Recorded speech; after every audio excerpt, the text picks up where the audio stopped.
au public, nombreux. On fera donc, on va peut changer, on fera la petite demi-heure citoyenne après le conseil municipal. Comme ça, s'il y avait des choses sur lesquelles vous voulez avoir des décisions sur les délibérations d'aujourd'hui, ce sera le cas. Très bien. Je vois qu'il y a quelqu'un qui voulait rentrer. Non, voilà, pas de souci. Donc, pour l'ouverture de la séance officielle, donc, je vous propose pour désigner donc une secrétaire de séance, sans surprise, Lucie Delacruz. S'il n'y a pas d'opposition, tu peux faire l'appel. Merci. Angèle Kobo. Présent. Karine Monitor. Antoine Rousseau. Présent. Mireille Schneider. Présente. Laurent Tortosa. Hélène Lavergne. Présente. Jean-François Guilloton. Présent. Richard Béraud. Présent. Emiliana Braner. Présente. Patrice Kéroche. Présent. Ariane Caro. Céline Combe. Présente. Lucie Delacruz. Cyprien Paris, c'est pareil, il va arriver. Jean-Claude Rome. Présent. Christian Roussel. Pilar Chalessin. Et Valérie Martin. Présente. Romain Hernandez est absent, excusé, et donne son pouvoir à Céline Combe. Angélique Roussol donne son pouvoir à Antoine Rousseau. Estelle Villanova à Valérie Martin. Et M. Stéphane Delattre à Pilar Chalessin. Et Sabine absente. Sabine Bourra, absente et non excusée. Très bien, nous avons le quorum, donc nous allons passer maintenant à l'approbation du précédent PV. Qui est contre? Qui s'abstient? Attendez, mettez-vous d'accord? Combien? Contre? 4 contre? Alors, 4 contre, approuvé à la majorité, merci. Nous passons donc à la délibération numéro 64-2024, mise à jour du RIP 7. C'est comme ça, je suis mal à lire. Et c'est Antoine qui nous l'a dit, merci. Donc merci Monsieur le maire, c'est une délibération assez longue, vous avez le texte. Il s'agit de mettre à jour le régime indemnitaire des agents de la commune. En fait, donc pour rappel, le régime indemnitaire, donc les primes, tout ce qui n'est pas le salaire régulier, est composé de 2 parties. Donc vous avez une indemnité de fonction qui s'appelle l'IFSE et un complément indemnitaire annuel qui s'appelle le CIA. Et donc ces 2 parties forment ce qu'on appelle le RIP7, donc le régime indemnitaire tenant compte des fonctions, suggestions, expertise, engagement professionnel des agents de la fonction publique. Alors la délibération du jour a pour objectif d'adapter en fait les groupes qui existent dans les différentes catégories. Donc vous savez que dans la fonction publique, vous avez les catégories A, B et C. Et dans chacune de ces catégories, le décret propose au maximum 5 ou 6 groupes de régime indemnitaire, parmi lesquels les communes peuvent piocher pour donner les indemnités. Alors, comme nous, on est une petite commune, on n'a pas besoin d'utiliser les 6 groupes, mais on en utilise quand même entre 2 et 3. Donc, comme vous pouvez le voir, il y en a 2 pour les catégories A, 3 pour les catégories B et 2 pour les catégories C. Et il s'agit tout simplement d'adapter en fait le régime indemnitaire, en tout cas les groupes, aux besoins actuels et futurs de la commune. Par exemple, il a été créé un groupe 2 dans la fonction de catégorie A, qui est ingénieur et directeur des eaux et assainissement. Ça, aujourd'hui, vous savez qu'on a de l'assainissement en régie, que cette régie est pour l'instant confiée à une entreprise, dans le cadre d'un contrat. Et il se pourrait très bien que la commune décide d'embaucher un ingénieur des eaux pour gérer la STEP, pour gérer les eaux usées, etc. Ça pourrait très bien être fait en régie avec des agents municipaux. Et bien, dans ce cas-là, la personne recrutée rentrerait dans le groupe 2. Donc voilà, c'est une question d'adaptation des grilles, si vous voulez, mais ça ne change rien pour les agents actuels. C'est sans effet sur les primes des agents actuels. C'est une préparation plutôt pour l'avenir. Voilà, est-ce que vous avez des questions? Il n'y a pas de questions? S'il n'y a pas de questions, on passe au vote. Qui est contre? Qui s'abstient? Adopté à l'unanimité, merci. Nous passons à la délibération suivante, numéro 65-2024, donc décision modificative numéro 2 sur le budget principal, et c'est Christian. Merci. Merci.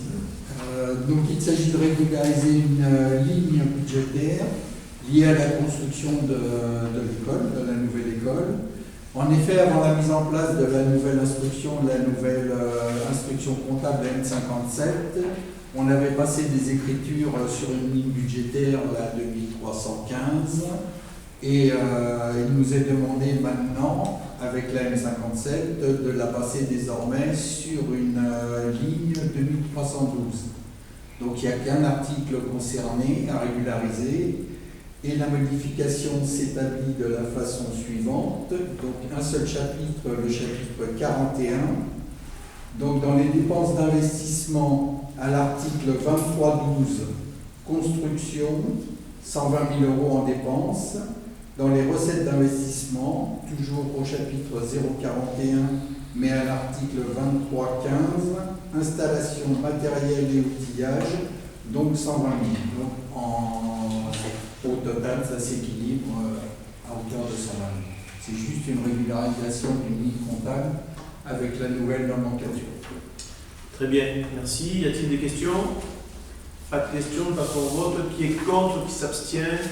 Adopté à l'unanimité, merci. Nous passons à la délibération suivante, la numéro 66-2024, dont décision modificative numéro 2, budget annexe de l'eau et de l'assainissement, et c'est Laurent.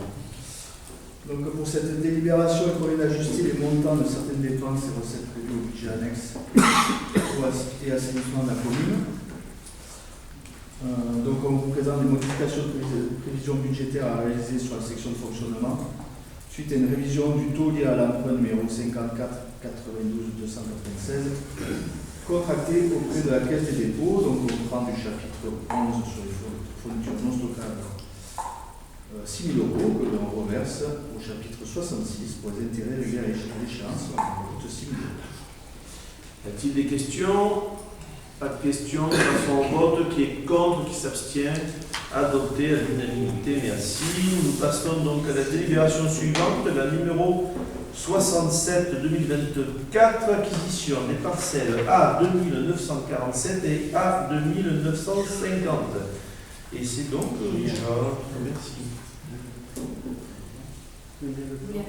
Oui, c'est ça. Bonsoir à tous.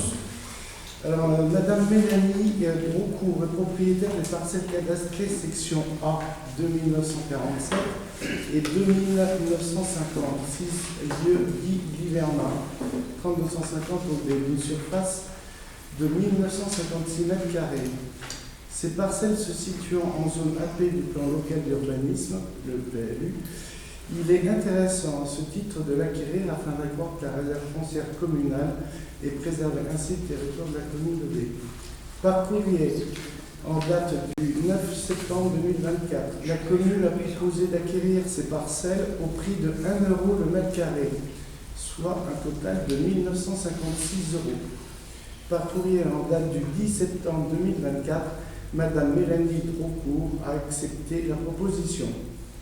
Monsieur le maire donc demande au conseil municipal d'autoriser à signer un acte authentique de vente pour l'acquisition des parcelles cadastrées section A 2947 et 2956 lieu Liverna 3250 OB pour une surface de 1956 m² au prix de 1956 €. Très bien. Ce sont ces deux parcelles qui sont assurées, la toute petite dans l'angle à droite et puis la plus grande 1950. En limite de Junas, l'ancienne voie ferrée. La mairie est déjà propriétaire de la totalité. Y a-t-il des questions? Pas de questions, passe au vote. Qui est contre, qui s'abstient?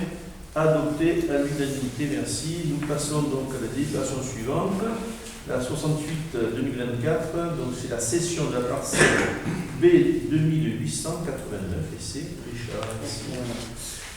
Monsieur Eric Jacob souhaite se porter à cœur d'une partie de la parcelle cadastrée section B 2889, 6 chemin de la Roque, 250 OB, à hauteur d'une superficie de 1622 m², 6 en zone N du PLU.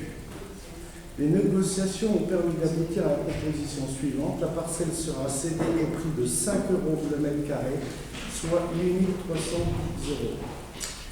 Le pôle d'évaluation domaniale de la direction départementale des finances publiques du Gard a été saisi pour avis le 20 septembre 2024 et a déterminé par avis du 3 octobre 2024 une valeur du bien à 5 € le mètre carré. Monsieur le maire demande donc au conseil municipal de l'autoriser à signer une promesse unilatérale de vente et un acte authentique de vente pour la cession d'une partie de la parcelle cadastrée section B 2889, 6 chemin de la Roque, 3250 OD, à hauteur d'une superficie de 1662 mètres carrés, au prix de 5 €, soit 83 010 €. 8300 €. Excusez-moi, voilà, je m'emporte. C'est l'émotion. Ça aurait été sympa, mais bon, c'est que 8310 €. Donc c'est la partie qui est en vert, en fait, ça correspond un peu, pour ceux qui connaissent, le secteur, c'est une petite boulette. Donc, y a-t-il des questions? Oui, est-ce que vous pouvez relever depuis quand la commune est propriétaire? Ça a dû se faire entre 2001 et 2008, et je n'ai pas eu le temps de rechercher. Oui, c'est possible, mais sincèrement, je ne sais pas. Pour quelle raison on la vend? Parce que la commune n'a pas d'utilité à la récupérer totalement. Donc en fait, justement, c'est pour ça qu'on a pris, donc il faut savoir que M. Jacob, c'était lui qui était demandeur, et comme c'est bien souvent le cas, quand son demandeur, il a pris à sa charge les frais de géomètre, pardon. Donc c'est pour ça qu'on a fait découper, pas la totalité, puisque la parcelle, en principe, elle fait toute la longueur. On a gardé la partie qui nous intéresse plus pour la commune, pour maintenant, ou pour dans le futur, si toutefois il devait y avoir un aménagement routier un peu plus large par le départemental ou un aménagement particulier. On a gardé la partie en bas qui, bien entendu, est une partie qui intéresse la commune pour les évacuations d'eau, etc. C'est une partie inondable. Oui, mais complètement. M. Jacob est bien au courant du secteur, il n'y a pas question de construire quoi que ce soit. Et donc cette partie-là, en fait, ce qui a été découpé en vert, on est allé sur place, on a gardé aussi une petite partie pour élargir le chemin de la Roque, c'est une partie de... C'est pour ça que vous avez vous avez 3 découpes en fait. Et donc cette partie verte, il était demandeur, on a considéré qu'on n'avait rien à faire dessus, donc du coup, la commune a fait le choix de nous proposer aujourd'hui de lui vendre. Voilà. Il n'y avait pas de contrainte de la SAFER, parce qu'on était en Doréa. Est-ce que la SAFER a été consultée? La SAFER a dû être certainement consultée, c'est en zone 1, je ne sais pas, je ne crois pas. C'est pas en zone 1 là? C'est un ou En zone A ou en zone B? Ouais. Enfin, en tout cas, si la SAFER veut consulter, elle sera consultée, bien entendu.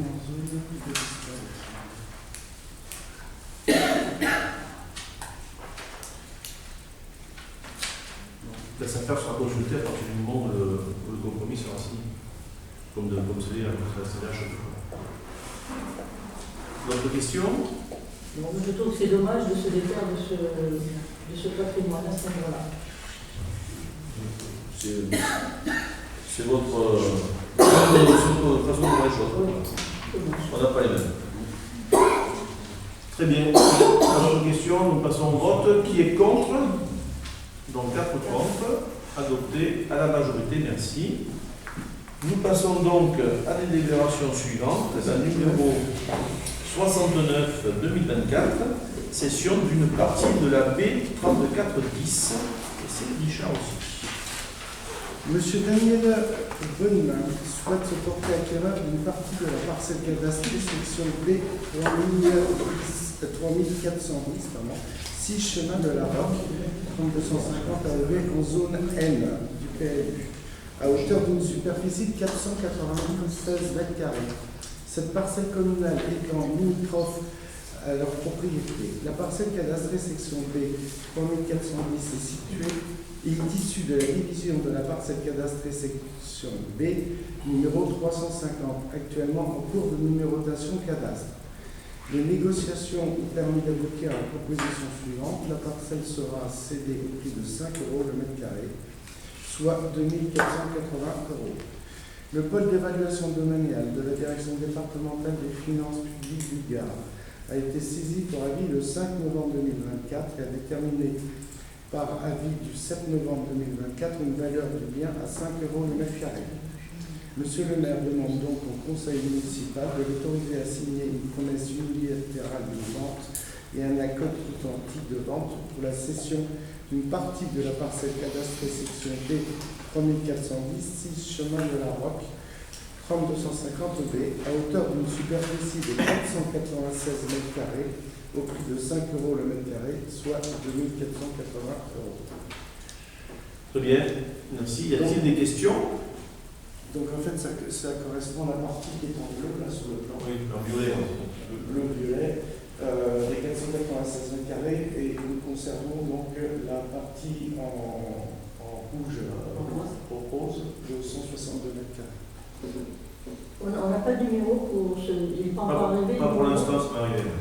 Et Non, parce qu'il y a déjà la eu... 345 et 346, c'est M. Bonnemer aussi, ou bien c'est d'autres. Oui, c'est M. Bonnemer. En fait, il nous demande ça pour pouvoir relier les deux, comme nous, la commune, on peut de le garder.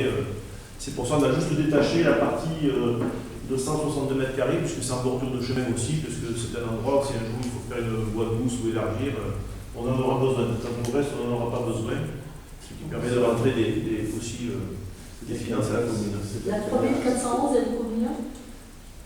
La 3411, non, pas du tout. 411, non. Non. Donc les limites du rose, ça serait la limite la nouvelle limite, si on veut, de la parcelle restante. La limite de quoi, pardon? La limite entre la 3411 et le petit triangle rose. Oui. C'est donc là la limite de la nouvelle parcelle. C'est la limite de la parcelle. De quelle parcelle vous parlez? De celle qu'on De la rose. celle qu'on va M. Bonnemer? Non, la rose. La rose, c'est celle qu'on garde. La rose, c'est celle que la commune garde. Celle qu'on garde. Oui, Voilà. elle aura le numéro aussi, d'accord. Oui, elle aura un numéro. Et 345, vous savez, c'est pas M. Bonnemer aussi? Oui, oui, tout à fait. Oui. D'accord. C'était un peu une enclave chez lui. Alors, mais bon, c'est une parcelle qui est pleine de cailloux. Non, mais il y a des petits bouts de parcelles comme ça où la mairie a intérêt à le garder, il vaut mieux qu'elle le valorise pour rentrer des finances pour la commune. Ça n'a pas vocation à vous.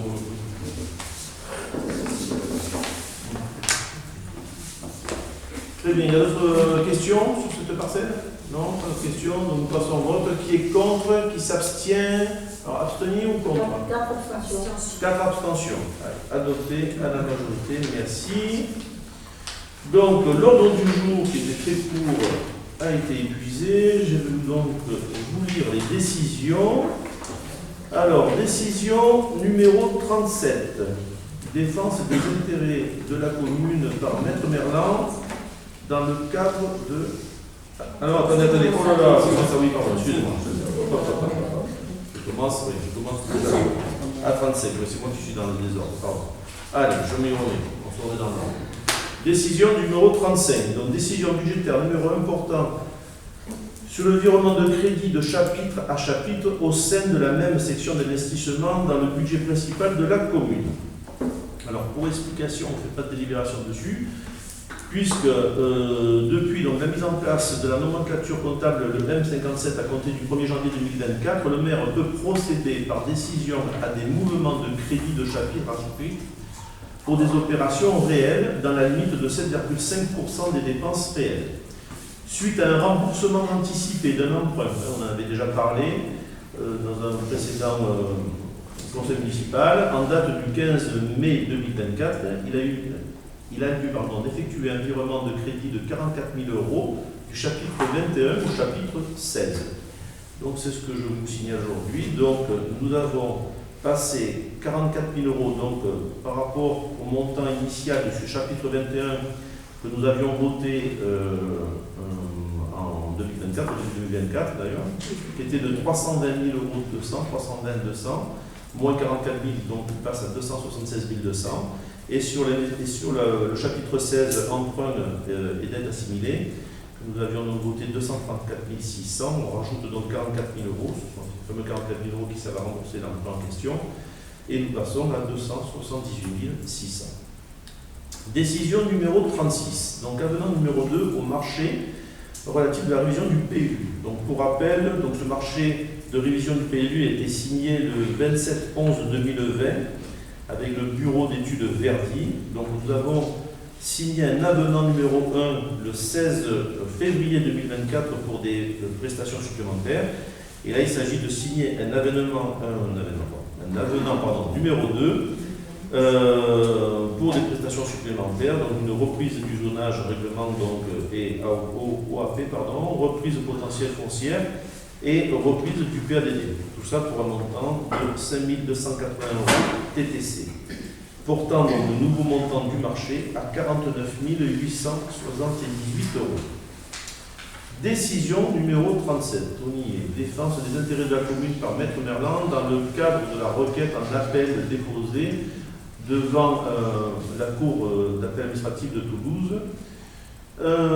Décision, donc c'est dans le cadre de. Donc c'était M. Sergi-Pierre et Kenagor qui avait déposé cette requête dans la Cour d'appel de la décision de Toulouse numéro 7 de 2024 contre le jugement rendu en TA de Nîmes. Donc il fait tout simplement appel du jugement qui nous a été favorable. Décision numéro 38, donc défense des intérêts de la commune par Maître Merland dans le contentieux de Mme Chalessin devant le TA de Nîmes. Décision numéro 39. Pardon, vous pouvez rajouter le prénom de Chalessin, parce qu'on a plusieurs Chalessin quand même sur la commune. Sandra Chalessin. Oui, parce que c'est pas mentionné. De Madame Sandra Chalessin, effectivement. C'est pas mentionné. Vous avez raison. Décision numéro 39, donc demande de subvention pour la construction d'une nouvelle école élémentaire, donc de la tranche 3 et 4. Donc il a été décidé de solliciter auprès du département une subvention à hauteur de 25%, sans le bonus écologique, du montant des travaux estimé donc à 3 400 700 hors taxe pour la tranche 3 et 4. C'est juste un petit report en explication. Donc, le département avait attribué déjà des subventions de la tranche 1 et 2 en juin 2023. Le budget donc afférent à la construction de l'école ayant évolué, il nous est demandé de déposer une nouvelle demande pour la tranche 3 et 4. C'est dans ce cadre-là que nous le faisons. Décision numéro 40, décision budgétaire, donc numéro 2, portant un virement de crédit de chapitre à chapitre au sein de la même section de fonctionnement, donc du budget principal. Ça c'est pour les cotisations donc, du SDIS 2023. La commune a opté pour un paiement trimestriel au prélèvement automatique. Le dernier trimestre 2023 a été imputé sur 2024. Cette régularisation a généré donc des dépenses supplémentaires non prévues en 2024 et afin de supporter la dernière échéance de cotisation pour le SDIS qui sera donc prélevée cette année et non en 2025 comme initialement prévu. Il y a eu d'effectuer donc un virement de crédit de 18 000 € du chapitre 66 au chapitre 65. Voilà pour les décisions. Et donc, moi je vous fais un petit retour vite fait sur les événements qui ont eu lieu récemment. Donc, retour donc, sur les 100 ans du monument aux morts. Donc, c'était l'occasion de fêter les 100 ans du monument aux morts. C'était une très très belle cérémonie où l'ensemble des Aubésiens et Aubésiennes ont joué le jeu et je les remercie pour ça. Je remercie l'entreprise ADN qui nous a fait des prestations gracieuses, notamment pour le parti du monument aux morts pour l'élagage des arbres.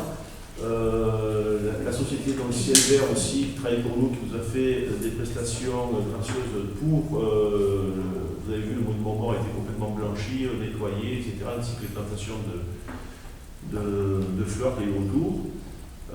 Nous avons eu aussi, je voulais remercier, parce que je ne voulais oublier personne, donc M. Aurélien Fabre qui nous a fait des peintures.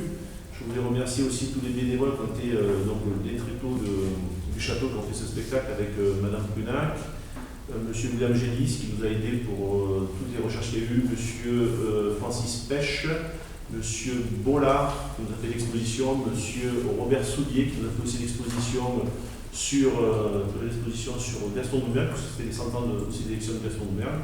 J'espère que je n'ai oublié personne. Je ne peux pas oublier bien entendu les élus, évidemment, et surtout aussi les fonctionnaires, notamment les services techniques, qui ont œuvré à ce que cette cérémonie se passe très bien. Et évidemment, il y avait le sous-préfet, donc le secrétaire général, M. Yann Gérard, qui était présent, ainsi que les militaires de la 4e division, c'est ça, du matériel, de nuit qui étaient présents. Et je crois que c'était à peu près la première fois qu'il y avait des militaires qui participaient à l'événement, donc c'était plutôt intéressant et ça a plu à beaucoup de monde. J'ai oublié qui, pardon? Ah, Hubert Pascal, merci, tu as raison, donc moi qui est là pour me rappeler. Donc Hubert Pascal, qui est l'institut qui s'occupe des personnes handicapées adultes qui sont basées sur la commune, c'est eux qui sont venus nous faire la prestation de la petite collation et on est très contents qu'ils étaient là puisqu'ils sont sur la commune et ça leur permet à eux de se faire aussi connaître. Car c'est vrai que ça fait que quelques années qu'ils sont sur la commune, ils ont pas eu l'occasion avec le Covid et tout ça de pouvoir faire connaître un petit peu ce qu'ils font. Et ils font de très belles choses. Je voulais faire aussi un retour sur le marché de Noël qui a eu lieu donc, le week-end dernier, qui était un très beau marché qui a très bien fonctionné, avec plus de 80 exposants. On me dit aussi que la distribution des colis de Noël aura lieu le 14 décembre, c'est ça, pour CCS, à la salle polyvalente, voilà. Et je n'ai plus rien d'autre à dire, je ne pense pas avoir oublié quoi que ce soit en ce qui concerne les dernières. Oui, on me dit à l'oreillette, effectivement. En ce qui concerne les activités de la commune. Donc je vous remercie, la séance est clôturée et nous arrêtons donc la séance concernant notre conseil municipal. Et il est 18h26. Alors, on va dire 18h.